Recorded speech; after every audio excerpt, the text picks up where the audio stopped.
이제 보자. 현수야. 하나. 이불까지 덮으려고 있어.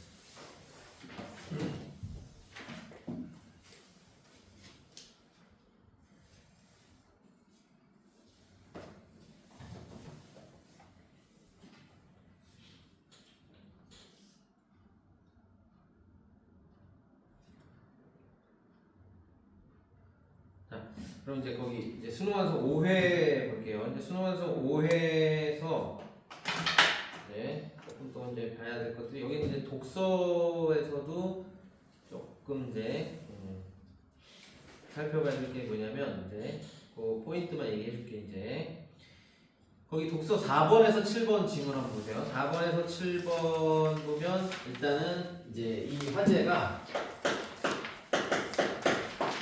모사야. 이제 모사. 그러면 이 모사와 관련해서 네, 여기 내용이 뭐 그렇게 어렵진 않거든. 근데 이제 거기 사문단인데 특히 이제 뭐 앞에서도 이제 모사 어쩌고저쩌고 막 얘기했지만 여기 이제 사문단이 포인트라고 볼 수 있는데 이 모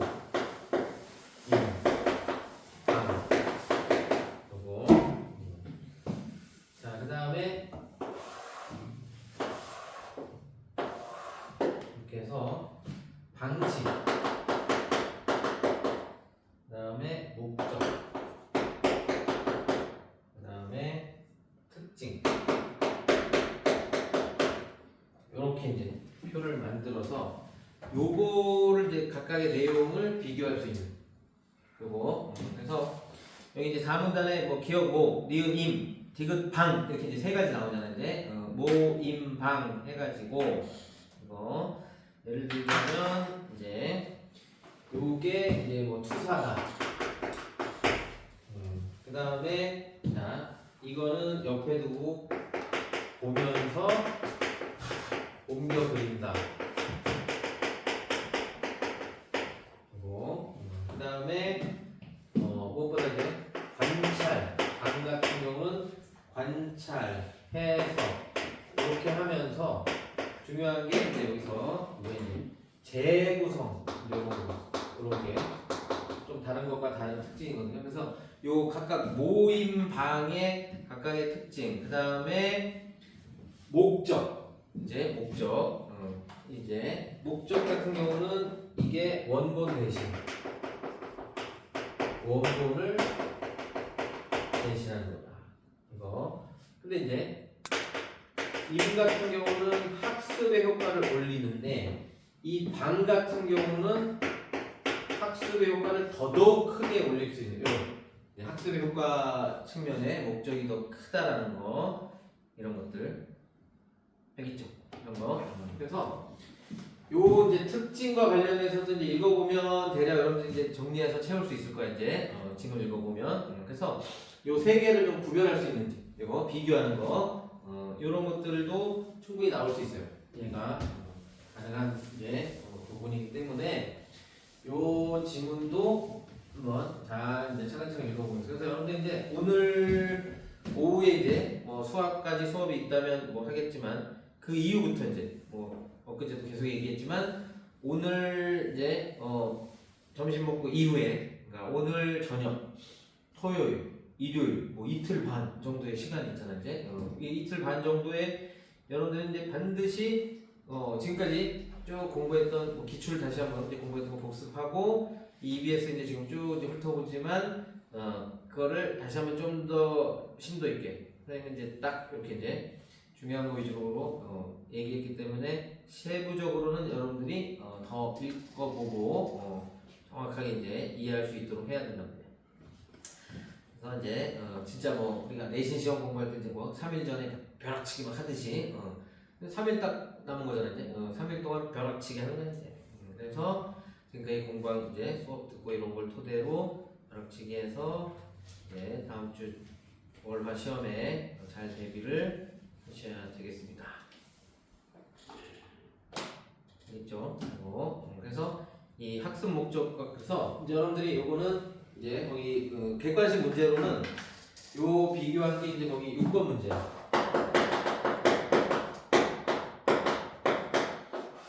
이것도 이제 객관식이긴 하지만 6번 문항 살펴보면서 이렇게 세 개를 비교하는 내용 잘 이해했는지 그거를 이제 살펴보셔야 되고요.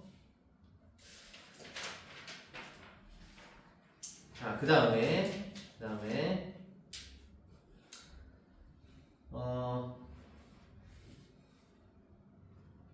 조금 또 이제 어렵게 이제 지문을 구성을 한다면 아무래도 아까 얘기했듯이 뭐 경제 파트나 법률과 관련한 파트를 어렵게 이제 어려운 변별력 있는 문제로 지문으로 선정을 한다면 거기 이제 8번에서 11번 있지. 8번에서 11번에 주소란 이렇게 이제 시작이 되고 부재자란 이렇게 이제 주소와 부재조 얘기하면서 여기 결국은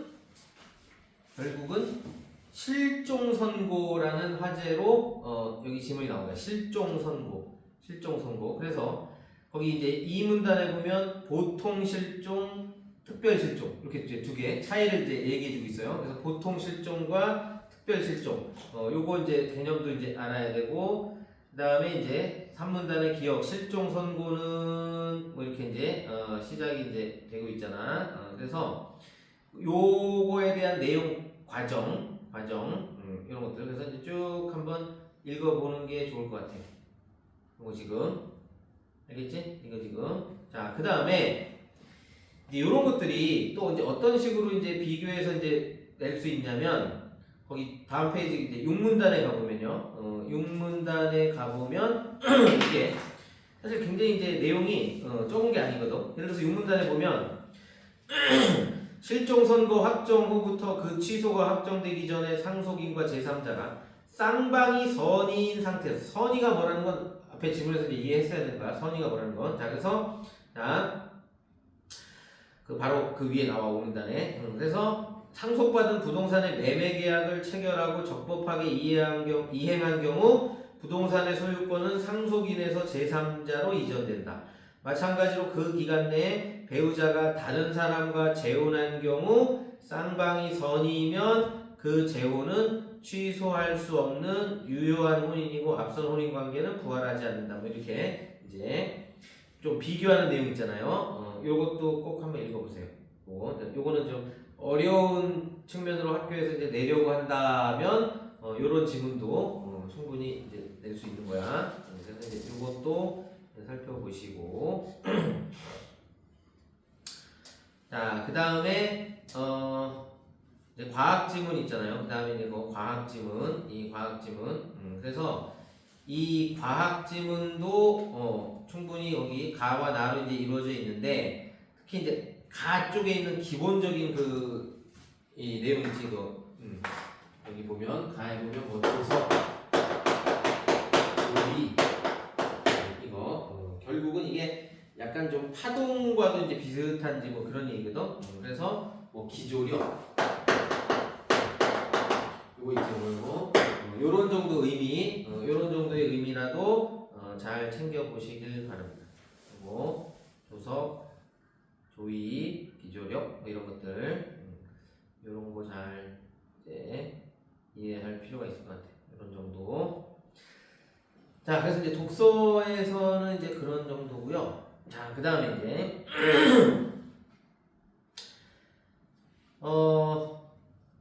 이제 소설에서 이제 거기 이제 18에서 21번 이 소설에서의 이제 자, 그럼 이제 우리가 지난번에 이제 김정한의 제3병동에서 그 왜 소재 문제로 나왔지만 거기 매트와 향이 어떤 연민의 다른 사람에 대한 연민의 이제 정서를 갖고 있는 소재다 이렇게 해서 이제 간단하게 이제 가천대 시험의 정도의 그동안의 기출이나 수준에서 보면 이제 나올 수 있단 말이야.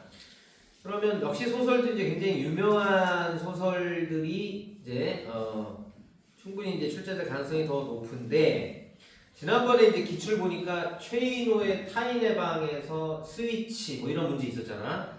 그러면 최인호는 뭐랄까 이분이 이제 되게 엄청 뭐 어느 시기에서는 좀 유명한 작가이긴 한데 사실 뭐 일자강점기인데 누구나 우리가 이름 들어보면 뭐 염상섭, 현진건, 그다음에 최만식 뭐 이런 정도로 유명한 작가는 아니거든요. 시대도 다르고 이제. 근데 그런 현대 좀 더 현대스러운 이제 일제강점기를 훨씬 지나서 훨씬 현대스러운 작가로 측면으로 보면은 최인호도 유명한 작가인데 사실은. 근데 우리 문학 교과서에서 많이 다룰 수 있는 작가는 아니야. 그분이 소설 많이 썼는데요. 사실 교과서에다 싣기는 좀 거시기한 작품 이런 것들도 많이 있어 이제. 근데 교과서에 이제 실릴 수 있는 작품이 그 타인의 방 뭐 이렇게 해서 이제 EBS에 나왔었고 그다음에 이제 가천대 시험에도 나왔었잖아. 그러면 이제 그런 측면에서 요 윤대영의 작품 있잖아. 그러면 최인호보다도 조금 더 뒤에 세대로서 이제 요즘은 이제 자주 등장하는 작가인데 우리가 일제강점기 때도 활약하고 그런 유명한 작가는 아니야. 근데 이제 뜬금없이 이제 요것도 생각을 해볼 수 있어. 윤대는 낯선이와 거리에서 보아 있지. 요거 지금 자 그래서 요거는 이제 여러분들이 이런 측면으로만 살펴보면 되지. 그 윤대영 낯선이 어쩌고저쩌고 이제 이 소설에서 주목해야 될 것만 딱 이제 가져가 볼게요. 자 걷기. 여기서 이제 이 인물이 여기서 행하는 행위인 걷기 있잖아. 이 걷기의 의미 파악하는 거. 알겠지? 걷기의 의미 파악하는 거. 그래서 이게 네.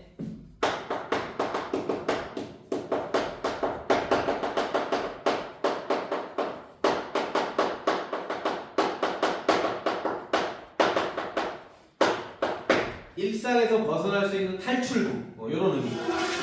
여기 이제 걷기의 의미 여기서 이제 걷는 행위가 갖고 있는 의미가 일단 첫 번째 일상에서 벗어날 수 있는 탈출구 이거. 자 그다음에 두 번째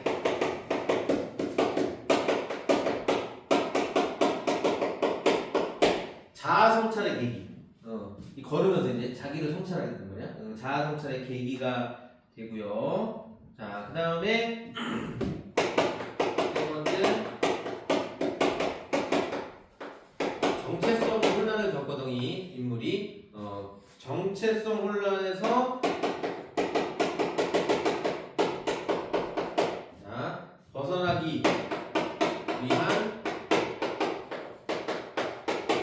몸부림 그 다음에 벗어나기 위한 무의식적인 노력 이런 의미를 좀 가지고 있어. 이 걷기의 의미가 이 낯선 이 소설에서 이게 걷기의 의미도 우리가 좀 체크를 해봐야 돼. 이 소설 출제되면 당연히 이제 이런 파트를 좀 물어볼 수 있고요. 자, 그 다음에 이제 소재 이제 여기 또 다른 소재들 자동차. 그 다음에 여기에 보면 이제 모래가 나오거든요. 모래.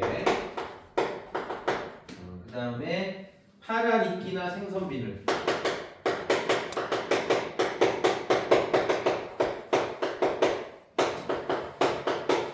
요것도 약간 좀 상징적 의미. 이 소재가 갖고 있는 상징적 의미 파악을 좀 해볼 필요가 있습니다. 자, 그래서 자동차는 좀 뻔한 얘기인데 사실.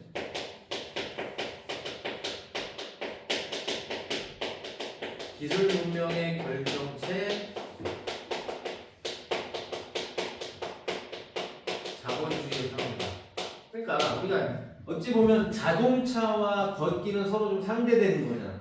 자동차를 타고 가냐 걷냐, 그치? 근데 완전히 다르잖아 이제. 삶의 태도가 다른 거잖아. 그래서 이 자본주의의 산물인 자동차를 거부하고 걷는 거. 알겠지? 이게 이제 이 소설의 이제 좀 핵심적인 내용인데. 자, 그 다음에 이제 이런 거 내기 좋단 말이야. 뭐냐면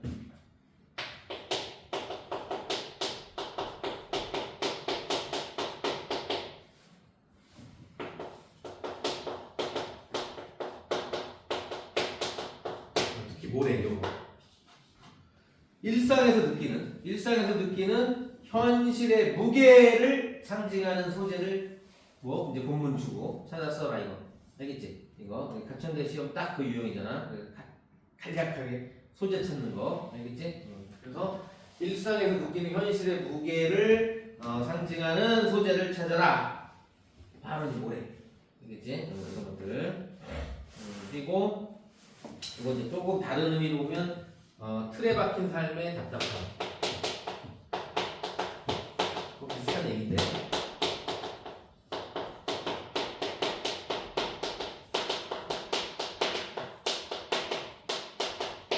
이렇게 이제 조금 다른 좀 뭐 크게 다른 건 아니지만 이런 측면으로 생각할 수도 있어. 이렇게 일상에서 느끼는 현실의 무게 혹은 틀에 박힌 삶에서 느끼는 답답함. 모래입니다요. 자, 그 다음에 이제 퍼런이끼라고 나오죠. 퍼런이끼, 어쨌든 퍼런이끼라고 이제 실제로 퍼런이끼. 이 퍼런이끼나 생선 비늘은 이제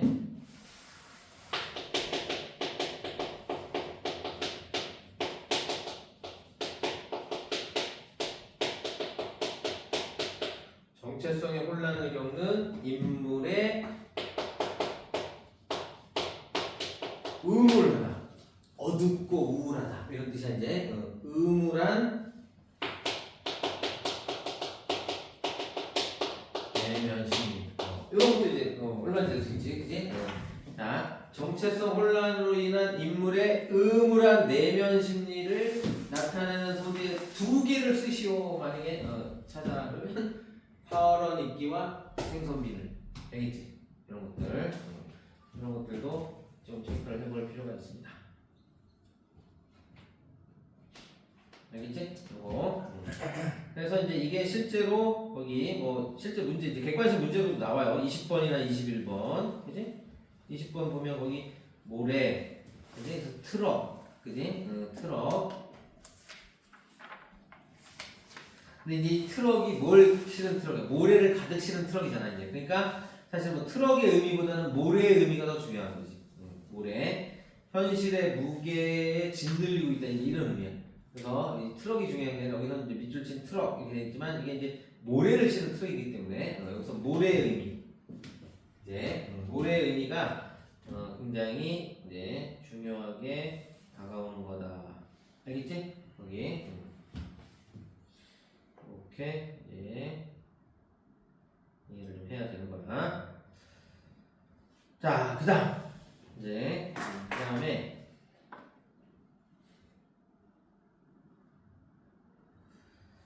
거기 이제 22번에서 27번 요거는 이제 현대시랑 고전시가 같이 붙어 있어요. 거기서 김수영의 사령. 자, 김수영 시. 굉장히 뭐 유명하고 이제 중요한 시입니다. 김수영의 시도 가천대 같은 데서 이제 아까 뭐 그래서 나름 좀 유명한 시인의 시를 주로 이제 내려는 경향이 있었다 그랬잖아. 예년 기출 보면. 그렇다면 김수영도 당연히 후보가 되는. 그리고 이제 밑에 아마존 수족관. 그제 국어 얘기할 때 얘기했을까 똑같은 그지? 시. 근데 아마존 수족관도 굉장히 낼 수 있는 게 있어. 그 국어처럼. 근데 2년 연속 최승호 시인의 시를 내는 건 조금 그렇지? 무슨 최승호 홍보 학교도 아니고 그래서 그렇긴 한데 그래도 혹시라도 모르니까 한번 간략하게 이제 여기서도 핵심적인 거 좀 살펴볼게요. 핵심적인 거 살펴보는데 일단 사령 있잖아요. 이제 사령. 이 사령은 일단 뜻이 뭐냐면 영이 죽었다는 얘기예요. 뭐 시에도 나오죠. 영. 그러니까 자기 영혼이 죽은 거야. 그러니까 자기 영혼이 죽었다니까 여기서는 사실은 이런 부정적인 현실에 대해서도 뭔가 저항하거나 대항하지 못하고 그냥 쥐 죽은 듯이 어떻게 보면 약간 좀 소시민적인 태도 그런 것들을 지금 얘기하는 겁니다. 나의 영이 죽어있다 이 얘기가. 그래서 여기 지금 이제 봐봐. 활자는 반짝거리면서 하늘 아래서 간간히 자유를 말한다. 일단 활자와 여기 화자와는 상당히 대비되는 거야. 그러니까 나는 아예 죽어 있고요. 어떻게 보면 비겁하게. 그래도 활자는 뭐야? 간간이라도 자유를 말한다 이거야. 활자는 간간이라도 자유를 말하는데 나의 영은 죽어 있는 것이 아니냐. 이게 이제 물어보는 게 아니라 서 있거든요. 죽어 있다. 이렇게 얘기고. 자, 그 다음에 이제 벗이요 했는데 이 벗이 사실 활자를 가리키는 말이야. 그래서 활자를 의인화해서 것이여 이렇게 그대의 말을 고개 숙이고 듣는 것이 즉 그대의 말이 뭐겠니? 활자는 아까 자유를 말한다고 했잖아. 그래서 자유를 나는 약간 외면하는 거야. 그러니까 비겁하게 뭐 그런 거 몰라 뭐 이러면서 이제 그런 이제 숙이고 듣는 것이 그대는 마음에 들지 않겠지? 마음에 들지 않아. 스스로도 이제 마음에 들지 않는 거야. 알겠지? 여기 지금. 자, 그러면 이제 여기서 잘 봐라. 화자가 마음에 들어 하지 않는 거를 구체적인 사물로 형상화한 게 여기 한 몇 개 나와. 뭐 구체적인 사물이라고 하기에는 딱 2개지만 사실 거기 봐봐. 거기 3년에 얘들아 거기 화문, 잡초, 푸른 페인트, 고요함까지도 그지? 이 고요함까지 이게 다 마음에 안 들어하는 거야 화자가 지금. 알겠지? 이게 지금 그래서 이제 무슨 얘기냐면 화자가 마음에 들어하지 않는 부정적 요소들을 열거한 거야. 화문도 잡초도 푸른 페인트빛도 이 고요함, 저 고요함. 여기서 고요하다는 건 무슨 의미겠니? 침묵. 그지?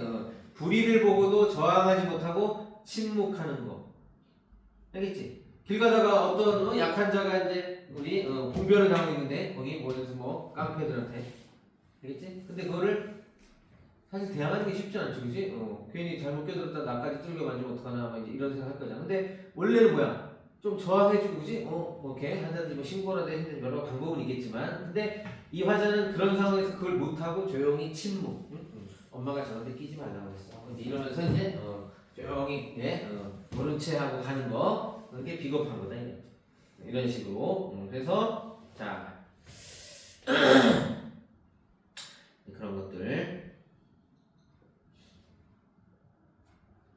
그런 것들 그리고 아까 이제 처음에 활자라고 했지만 마지막 년에서는 요거를 그대라고 지금 하고 있다는 거. 그대 이것도 활자를 의미하는 거야. 그래서 나의 영은 죽어 있는 것이 아니냐 이렇게 이런 시라는 거.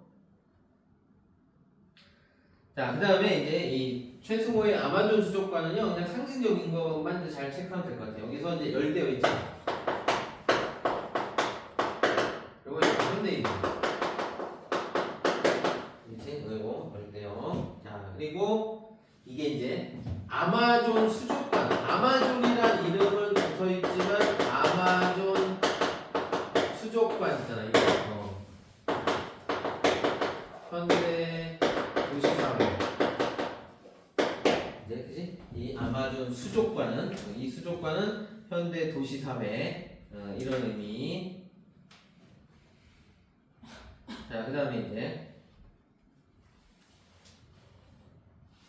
자 여기에 이제 도시의 삭막한 이미지.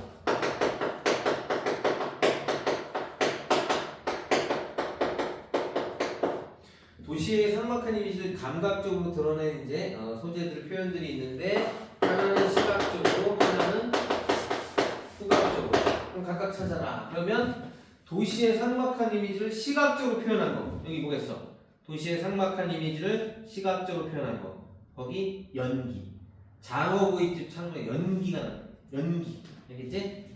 도시의 삭막한 이미지를 시각적으로 나타내는 거 연기. 그럼 후각적 이미지로 나타내는 거 뭐겠니? 탄내. 탄내가 난다. 뭔가 타는 냄새. 이제 우리 막 고무 타는 냄새 나요. 이런 거 있잖아, 그렇지? 탄내가 난다. 탄내. 고무 탄내가 난다. 알겠지? 이런 것들. 그런 것도 알아야 되고요.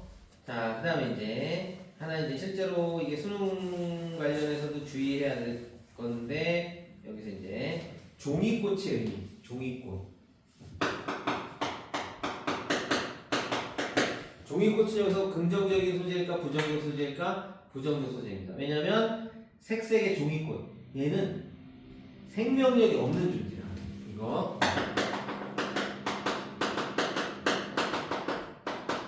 생명력이 없는 존재이기 때문에 꽃은 꽃이지만 그러니까 이제 이 꽃 종이꽃하고 상반되는 거지. 여기 꽃이 또 나와 이제 꽃이 또 나옵니다. 꽃이 또 나오는데 종이꽃하고 상반되는 꽃 당연히 생명력이 있는 꽃. 그게 맨 끝에 나온 후리지야.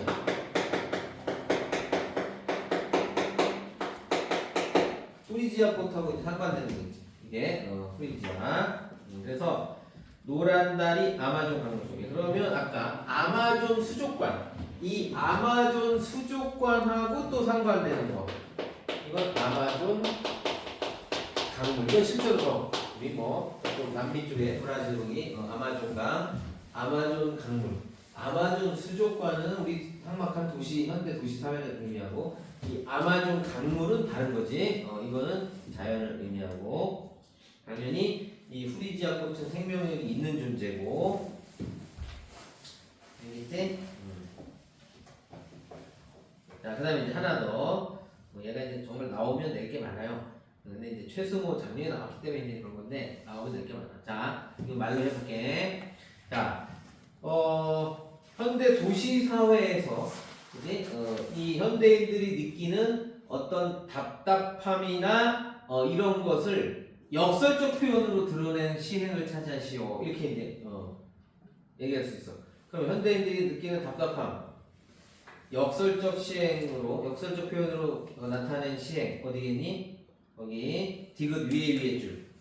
열대어들은 수족관 속에서 목마르다. 그러니까 얘가 수족관은 거 사실 물이 있잖아, 그지? 근데 이게 정말 이 진짜 강물에서 열대어들이 있었다면 아주 자유롭고, 그지? 활기차게 돌아다녔을 텐데 이 수족관은 물이 있긴 있지만 이 정도 물 갖고 목마르다, 그지? 그러니까 이거는 현대인들이 느끼는 답답함을 이렇게 표현한 거야. 현대인들이 느끼는 답답함을 역설적으로. 그러니까 수족관은 사실 물이 있긴 있잖아, 그지? 근데 목마르다. 그러니까 이게 이제 좀 모순되는 역설 표현이라는 얘기. 그래서 열대어들은 수족관 속에서 목마르다.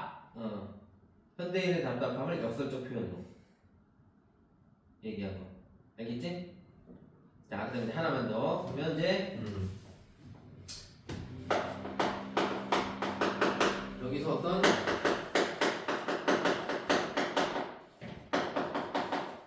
정신적 가치를 회복한 어떤 계기나 의미가 있는 소재. 시를 선물, 그지? 그러니까 열대어들에게 시를 선물하니까 이제 갑자기 노란 달이 강물 속에 향기롭게 출렁이고 아마존 강변에 프리지아 꽃들이 만발했다, 그지? 그래서 정신적 가치의 회복, 요것과 관련한 시 소재, 시어, 시야, 혹은 뭐 시를 선물하다 이런 거, 요렇게 되는 거예요. 알겠지? 이거. 자, 그리고 이제 거기 동락당이라는 거는 이제 우리가 수능에서는 충분히 나올 수 있겠구나 예상했을 거지만 이 동락당은 이렇게 갖춘대 시험에 나올 만한 정도는 크게 안 나오고. 자, 그래서 수능에서는 또 다른 결로 나올 수 있는 적이지만. 자, 그 다음에 이제 고전 소설은 이화전, 이렇게 얘는 이제 지난번에 6평에 나왔고요. 그냥 크게 저기 할 거고, 그 다음에 이제 마지막으로 시나리오 하나 나오는데 얘도 크게 저기 할 것 같진 않아. 자, 그래서 일단 수능 완성이 이제 작년도 기출 보니까 수능 완성이 좀 더 많이 죽지. 수특보다는 예를 들어 10문제라면 한 60, 70%는 수완, 30, 40%가 수특, 이 정도 이렇게 이제 나온 걸로 봐서 수완에서 좀 더 나올 가능성이 이제 작년이나 보면 그렇고요. 물론 수특도 나오죠. 그래서 일단은 이제 이 정도 수완은 조금 더 상세히 보고, 그 다음에 이제 나머지 이제 시간 지금 좀 더 남았는데 수특에서 이제 주목해야 될 것들 조금 이제 문제인데, 자, 그래서 이제 수특에서 주목해야 될 거. 네, 여러분들 이제 요 선생님이 지금 얘기해준 거 잘 들으시고, 이제 아까 말한 오늘부터 한 3일 동안 이제 좀 열심히 좀 보셔야 됩니다.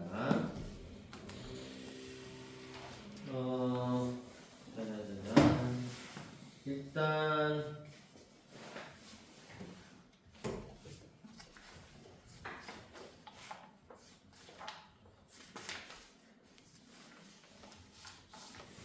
시간상 다 볼 수는 없어서 이제 주요 작품을 좀 얘기해 줄게. 그리고 이제 필요한 거 한두 개만 살짝 볼게요. 이제. 자, 그러면 이 수능 특강에서 이제 문학이었죠. 먼저 수능 특강 문학에서 이제 수능 특강 문학에서는 일단 이제 사실 뭐 고전시는 뭐 가천대 시험에서 뭐 크게 다룰 만하게 뭐 그런 거는 없어요. 근데 이제 수능에서도 뭐 중요하게 예상했던 뭐 유명도로 따지면 되게 유명한 작품이거든. 그래서 이제 이 선상탄 정도.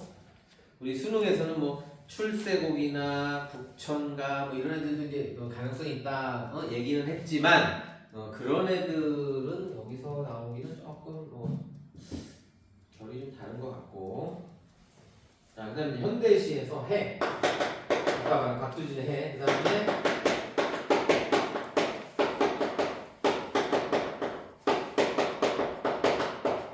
한용운의 이제 당신을 보았습니다. 이런 거. 그래서 아예 페이지까지 굉장히 보면 41쪽 먼저 이렇게 이런 애들 현대시에서는 뭐 그런 정도의 시가. 그다음에 이제 하나 더 이제 작가 유명 작가를 주로 이제 많이 하는 편이니까 황홀. 이육사의 황혼은 이육사의 절정도 문제인가 수능 완성이 있었지만 이육사의 황혼도 여기 있어요. 뭐 이런 정도. 자, 그다음에 이제 고전 소설은 오히려 이제 고전 소설은 구은모 이런 유명한 작품들이 또 있긴 있으니까 페이지 249쪽에 선상타는 페이지 248쪽에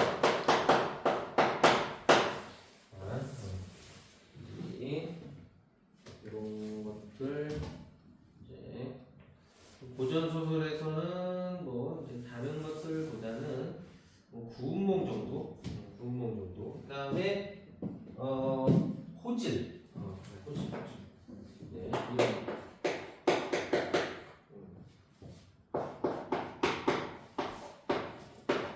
312쪽에 호질, 호랑이가 뿌진다 이거, 그치?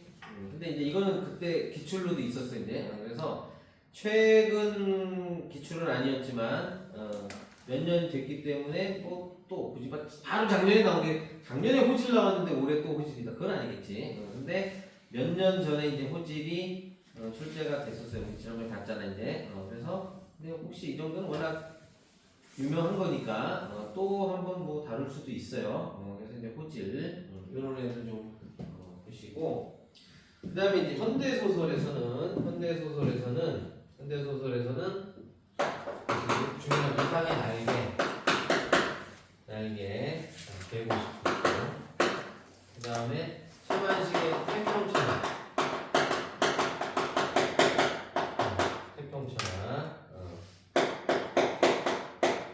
163. 그 다음에 동백꽃 김유정의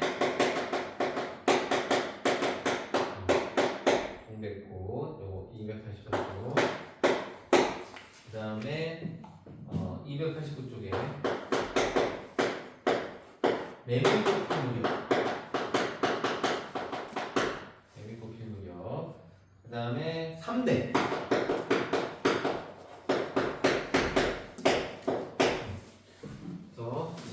얘네들이 수능 특강에 있는 문학 작품 중에는 이제 그래도 조금 이제 가천대 시험에서 다룰 만한 그런 것들이야. 그래서 이제 여기에서 이제 조금 살펴볼게요. 이제.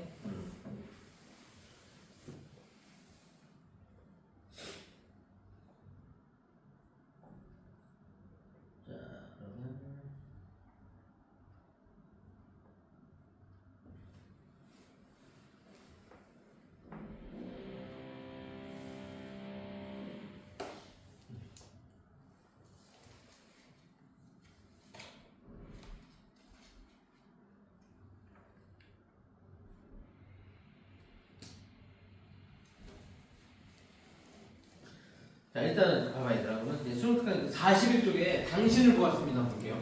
당신을 보았습니다에서는 당신을 보았습니다. 이 당신을 보았습니다에서는 요거야. 이제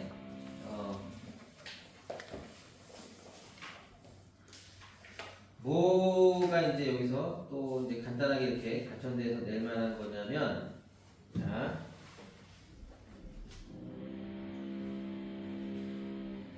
여기서 이제 일제강점기의 어떤 힘과 돈, 즉 화자 입장에서 볼 때는 부정적인 거 있잖아, 그렇지? 부정적인 거. 그래서 힘과 돈을 상징하는, 즉 권력을 상징하는 일단 소재로는 여기서 뭐가 있냐면 이제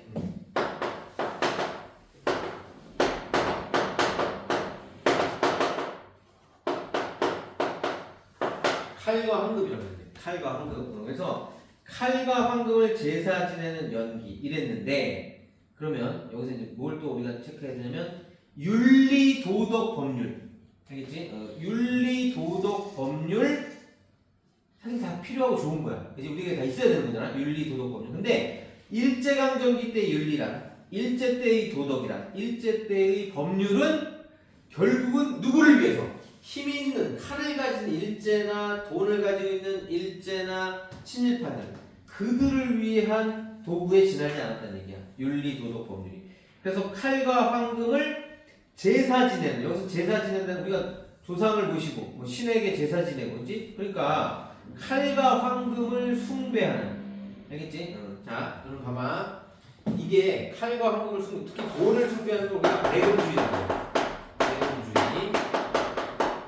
배금주의 사상 그러면 잘 봐.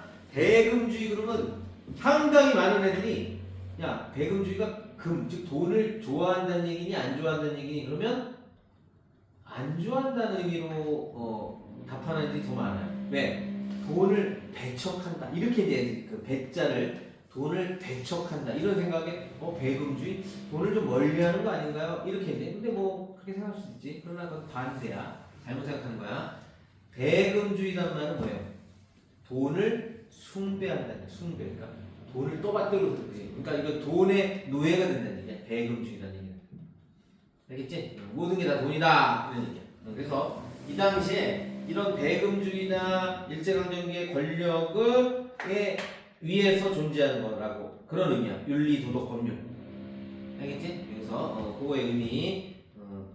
그러니까 여기서 윤리 도덕 법률은 좋은 의미의 시어가 아닌 거야, 이제. 이 시에서는. 알겠지? 그런 것도 이제 좀 보시고요. 자, 그 다음에, 거기 저 163쪽 봐봐요. 저 태평천하 한번 볼게요. 이제 태평천하.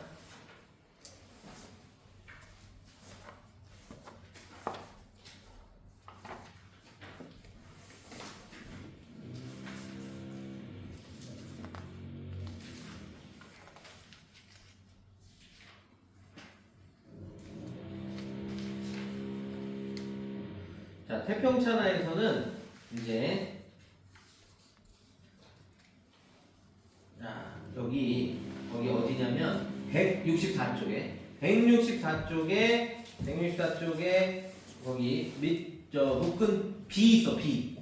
이제 지금 종학이라는 손자가, 여기 이제 윤직원 영감의 이제 손자인 종학이가 일본에 유학 갔다가, 이 윤직원 영감은 얘가 이제 뭐 검사가 돼갖고 이제 나중에 막 이제 이런 검찰총장 같은 게 될 거라고 이제 김칫국 장학등 방식고 있었는데, 이 그 믿었던 손자놈이 뭐 한 거야?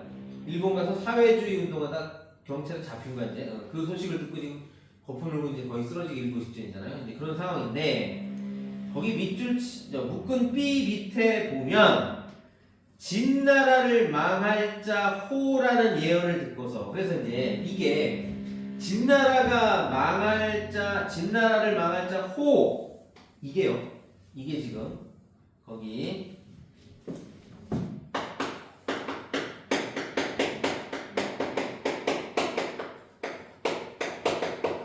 아예 이 소설 원래 원문에 보면 이런 표현이 나와. 망진자는 호양이다, 이렇게 나오거든. 망진자는 호양. 이게 뭐냐면 진나라를 망하게 할 자, 그런 놈은 호야. 호. 그래서 이게 잘 봐. 원래 진나라를 망하게 할 자 오랑캐 호자거든요. 오랑캐 호 이걸 듣고서 변방을 막으려고 만리장성을 쌓은 거야. 이제 진시황이 만리장성을 쌓은 게 진나라를 망하게 할 거는 오랑캐다. 그러니까 오랑캐 막기 위해서 그 무리한 공사를 한 거야. 이제 만리장성을. 그래서 국력이 쇠퇴하고 백성들의 불만이 생기고 이제 이러다가 결국 진시황은 죽었죠. 뭐 사람이 평생 살 수 없잖아, 그지? 그리고 이제 아들인 호해 거기 나오지. 그의 자식 호해. 근데 이 호해가 약간 좀 모질한 놈이야. 진시황은 좀 폭군이고 뭐 그렇지만 어쨌든 중국을 최초로 통일한 뭐 그지? 어떻게 보면 대단한 사람이잖아. 근데 이 자식인 호해는 옛날에 뭐 별 여러 가지 설이 있긴 한데 어디서 떨어져서 그랬던 얘기도 있고 뭐 등등등 이제 있는데 조금 이 지능도 좀 떨어졌다는 얘기도 있고 해서 어쨌든 얘 호해 때 바로 망해. 그러니까 그 중국을 수천 년의 그 춘추전국 시대를 통일한 진나라가 30년도 안 가서 망해요.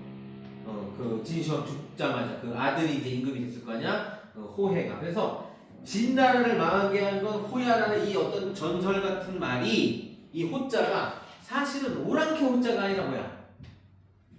아들 호해가 또 하필이면 이 호자를 써요. 그래서 아들이구나 이런 얘기야. 그러면 잘 봐. 여기서 이제 이 태평천하 소설에서 이 호해에 해당하는 인물이 누구이니? 호해에 해당하는 인물이 종학이지, 그지? 그러니까 이 윤직원 집안을 망하게 할 거는 그 자손인 진나라를 망하게 한 게 그 자식인 이제 호해였던 것처럼 이 윤직원 영감을 망하게 윤직원 집안을 망하게 하는 건 사실은 그렇게 믿었던 종학이. 알겠지? 그래서 종학이 이 말에 갖고 있는 의미 이런 것들도 우리가 이제 그런데 윤직원은 막 이제 쓰러지는 거야 이제 지금. 알겠지? 그리고 자 이렇게 해서 이제 문학적인 건 이제 나머지도 좀 그래도 한 번쯤은 읽어봐. 얘네들 쟤네들 뭐 앞으로 3일이면 시간 충분해요. 그래서 뭐 어떻게 깊이 있게 안 해요.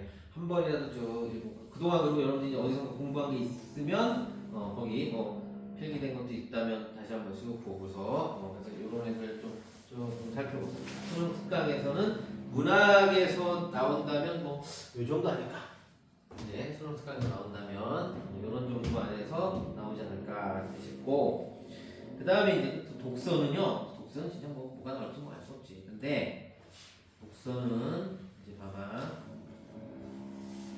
독서는 어디를 가보냐면 이제 이게 독서에 문학도 약간 그런 게 있지만 독서에 뭐가 있냐면 거기 교과서 개념 없어요. 그러니까 맨 앞에 구쪽 있으면 독서책 있으면 독서책에 이제 독서 구쪽에 이 구쪽에 독서 구쪽에 구쪽만 있는 게 아니라 거기 보면은 이게 이제 뭐냐면 거기 이제 9쪽 10쪽에 보면 문제 지금 책 읽는 사람 봐봐. 조선후기 시작자들이 허심을 중요시한 이유를 추론하여 빈칸에 들어갈 만한 수죠. 아예 주관식 문제도 나와. 이건 이제 문학에도 나오죠. 근데 문학은 작품이 나올 만해야 나오는 거잖아. 근데 독서는 그냥 이게 실제로 나온 적이 있어요. 당연히 오고 주관식이니까 문제 내기 좋아. 그래서 이거 거의 비슷하게 갖다 낸 적이 있단 말이야. 독서에서. 그래서 요런 이 주관식 문제 있는 게 9쪽 있고 이제 자, 그 다음에 거기 11쪽에도 있어요.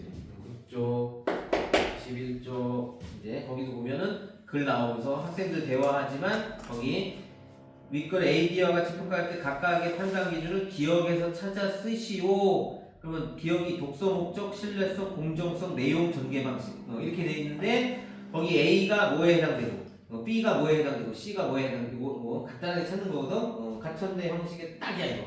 이런 거. 그래서 이제 이런 거 2번 문제인데 이제 문제는 12쪽에 있는데요. 뭐 이런 것들. 그러면 13쪽에 있는 지문도 마찬가지야. 요것도 이제 그런 게 나와. 여기 이제 주관식 문제 충분히 지금 우리가 볼 수 있는 거. 그리고 이제 이게 꼭 이런 것만 나오는 게 아니라 과학 지문에서도요. 과학 지문인데도 살짝 이제 주관식으로 낼 수 있는 거. 그게 19쪽에 이제 과학 지문인데 주관식으로 나와 있는 게 있어. 이런 것들.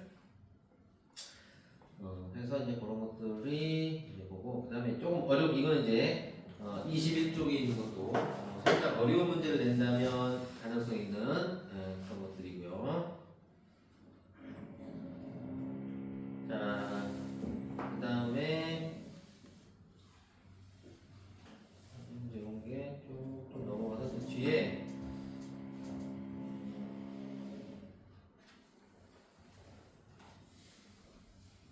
33쪽에 2번. 네. 이런 것도 거기에 이제 있을 거야. 독서야, 수능특강 독서. 그리고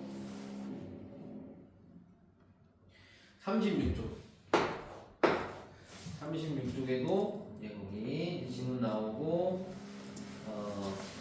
근데 얘는 이제 주관식은 아니야. 주관식이 아닌데, 어쨌든 36쪽에 있는 요 지문 있지? 요거, 요 것들도 좀 잘 보시고. 그 다음에는 이제,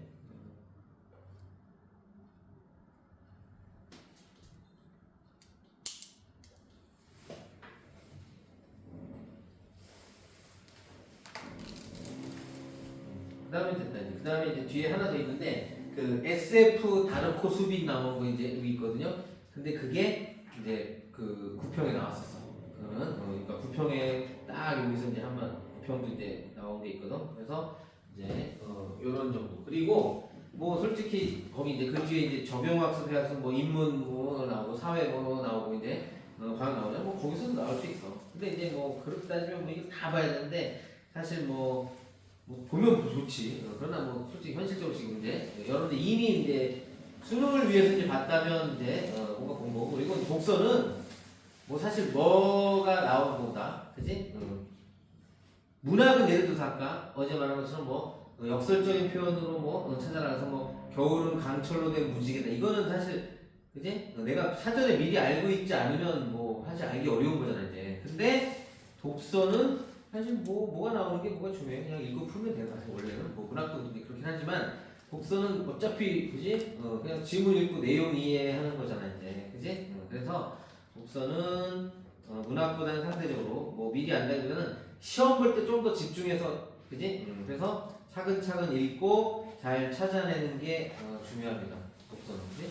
그래서 너무 서두르지 마시고요. 자 그래서 이제 뭐 시간도 다 됐고 해서 이제 말한 대로 이제 남은 3일 잘 준비하고 이제 옥승고를 진짜 마지막 동아줄이다 생각하고 이제 준비하시면서 그리고 이제 실제 시험 볼 때 이제 자 첫날 얘기한 거지만 이제 시간이 뭐 산술적으로 문항당 5분 꼴이야 이제 뭐 수학까지 15문제 합치면 자 그러면 문항당 5분인데 정말 내가 아니다 싶은 문제 한 문제 정도는 버려도 뭐 합격에 큰 지장은 없을 거야 이제. 근데 이제 나머지 중에서 12개 언저리 뭐 11개, 12개 이제 실제 맞는 개수가 11개, 12개에서 이제 합격권 나올 거고요. 뭐 과에 따라 10개까지도 가능할 수도 있고 어떤 과는 12개 정도는 그래도 맞춰야 안정 혹은 13개까지도 갈 수 있는데 뭐 13개는 간호학과? 근데 간호학과도 뭐 상대적인 거기 때문에 그래서 뭐 할간에 뭐 11개, 12개가 보통 여태까지 합격권이야 이제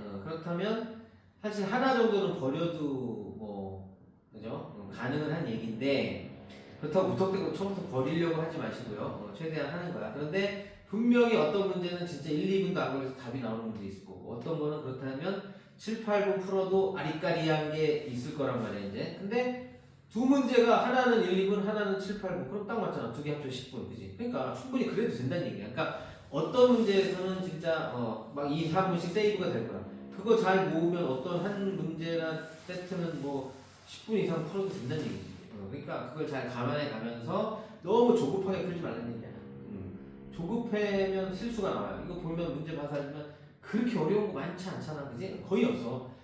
80%는 쉽다고 보시면 돼. 어려운 거 한 20% 있을까? 뭐 그 정도고 80%는 쉬운 거야. 이번 수능은 생각보다 어려워서 오히려 어려운 문제가 더 많았다 이런 느낌이지만 이 약술 논술은 절대 그렇지 않아요. 어려운 문제 있어봐야 진짜 20%.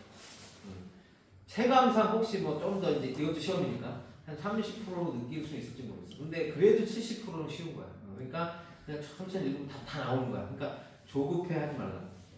그지? 천천히 읽으면 돼. 천천히. 그래도 1, 2분이면 답이 나올 문제가 3반이야. 천천히 읽어도 1, 2분이면 답이 나와. 그러니 이제 조금 더 어렵다 싶은 거는 천천히 한 7분, 8분, 거의 10분까지도 한 문제 쏟아보면서 해도 가능하다는 얘기야. 그래서 너무 조급해하지 말고 이렇게 하시면 됩니다. 알겠지? 자, 그래서 이제 모두들 당첨되신 대박 나시고요. 그지? 네, 이제 자, 여기 시험 보고 와서 잘 본 거 같고 아니면 이제 막 선생님 얘기해 준 거 있잖아. 그래서 시험에 나오면 나한테 얘기해 줘. 나는 시험 문제를 보려면 한참 있어요. 너희들은 바로 보잖아, 그지? 그래서 얘기해 주세요. 그래야 선생님 뭔가 뿌듯함이 있지. 이제 앞으로 선생 그만두고 저기 돗자리 피고 좀 점이라고 다녀야겠다. 이런 가능하니까 그래서 이제 분명히 나올 것 같아. 그리고 뭔가 나오면 좀 나중에라도 얘기해 줘. 알겠죠? 자, 그러면 자.